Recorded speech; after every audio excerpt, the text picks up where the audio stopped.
सैयदना अब्दुल कादिर जीलानी रज़ी अल्लाह ताला अन्हु जी मजमे में हज़ारनि जी तादाद में माण्हू हूंदा हुआ। साईं जेॾी महिल वाइज़ कंदा हुआ लाउड स्पीकर जो त दौर ई कोन हो। जेको आवाज़ु अॻी सिफ़ वारे खे ॿुधण में ईंदो हो उहो ई आवाज़ु पोइ सिफ़ वारे खे तबारक व तआला अगरि हिन सदी में ॾिठो वञे त अल्लाह तबारक व तआला उहा बरकत अमीरुल मुजाहिदीन हज़रत अल्लामा ख़ादिम हुसैन रिज़वी रहमतुल्लाह अलैह जी ज़ुबान में रखी हुई, जेको तक़रीर त लाहौर जे मेंबर तां फरमाईंदो हो, पर आलिम कुफर सॼो हिली फारिग थिया त पाण मदरसे में ईअं ॿारनि खे पढ़ाईंदा हुआ, तक़रीर वग़ैरह न कंदा हुआ। पाण फरमाइनि था त हिकिड़ी राति अहिड़ी आई, मूं ख़्वाब में ॾिठो त नबी पाक सल्लल्लाहु अलैहि वसल्लम मुंहिंजे ख़्वाब में हुज़ूर ज़ियारत कराइनि पिया ऐं हुज़ूर फरमाइनि पिया त बचड़ा उथ मुंहिंजे दीन जी तबलीग कर ऐं माण्हुनि खे वाइज़ व नसीहत करे ॿुधा। त हज़रत अब्दुल कादिर जीलानी फरमाईंदा या रसूल अल्लाह, मूंखे इहो तरीक़ो न आहे, मूं में एतिरो इल्मु न आहे जो माण्हुनि खे ॿुधायां त हुज़ूर जो दीन कीअं आहे, हुज़ूर दीन कीअं खणी आया। या रसूल अल्लाह, मूं में एतिरी हिमत न आहे। हुज़ूर अलैहिस्सलातु वस्सलाम फरमाइनि था, हुज़ूर नबी पाक सल्लल्लाहु अलैहि वसल्लम सैयदना अब्दुल कादिर जीलानी जे वात मुबारक में पंहिंजी लुआब दन मुबारक लॻाई आहे 7 मरतबा।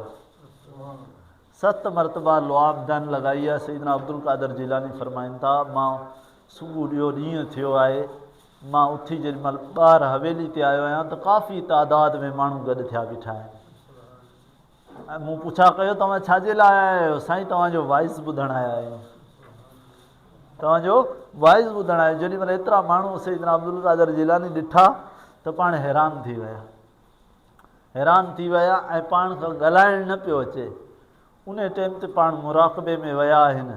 मुराक़बे में वञण खां बाद में छा था ॾिसनि त मौलाए काइनात शेर ख़ुदा तशरीफ़ फरमा थिया। हज़रत मौलाए काइनात छा कयो जो हज़रत सैयदना अब्दुल कादिर जीलानी रज़ी अल्लाह ताला अन्हु जे वात मुबारक में 6 दफ़ा पंहिंजी लुआब दन मुबारक लॻाई। सैयदना अब्दुल कादिर जीलानी फरमायो, ए मौलाए काइनात छा वजह आहे? नबी पाक सल्लल्लाहु अलैहि वसल्लम त राति मुंहिंजे वात में लुआब दन जेको थुक मुबारक आहे 7 मरतबा लॻायो, तव्हां 6 मरतबा पिया लॻायो। त सैयदना मौलाए काइनात शेर ख़ुदा फरमाइनि था, अगरि आउं 7 दफ़ा लॻायां त इहो अदब जे ख़िलाफ़ु आहे। इहो नबी पाक सल्लल्लाहु अलैहि वसल्लम जे अदब जे तौर ते मूं हिकिड़ो दफ़ा घटि लॻायो आहे। सैयदना अब्दुल कादिर जीलानी फरमाए थो, उन खां बाद में मूं वाइज़ व नसीहत फरमाई ऐं वाइज़ हुज़ूर नबी पाक सल्लल्लाहु अलैहि वसल्लम जो बचिड़ो जेॾी महिल वाइज़ कंदो हो त पाण अॼु जेको आहे सो अॼु मौलवी अगरि मेंबर ते वेही तक़रीर करे पियो त मस्जिद जे अगरि ही लाउड स्पीकर न हुजे त आख़िरी सफ़ वारे खे आवाज़ु ॿुधण में न ईंदो। अगरि ॿुधण में ईंदो त घटि ॿुधण में ईंदो, आयो घटि ॿुधण में आयो त सम्झ में न ईंदो। पर सैयदना अब्दुल कादिर जीलानी रज़ी अल्लाह ताला अन्हु जी मजमे में हज़ारनि जी तादाद में माण्हू हूंदा हुआ। साईं जेॾी महिल वाइज़ कंदा हुआ लाउड स्पीकर जो त दौर ई कोन हो। पाण जेको आवाज़ु अॻी सिफ़ वारे खे ॿुधण में ईंदो हो उहो ई आवाज़ु पोइ सिफ़ वारे खे ॿुधण में ईंदो। उहो साॻी ओड़े तरीक़े जो आवाज़ु पोइ सिफ़ वारनि खे ॿुधण में ईंदो। ऐं सैयदना अब्दुल कादिर जीलानी रज़ी अल्लाह ताला अन्हु फरमाइनि था, मुंहिंजो मुरीद मशरिक़ में हुजे ऐं आउं मग़रिब में हुजां ऐं उहो सॾु करे त आउं उन जे सॾ ते उन जी मदद फरमाईंदो आहियां।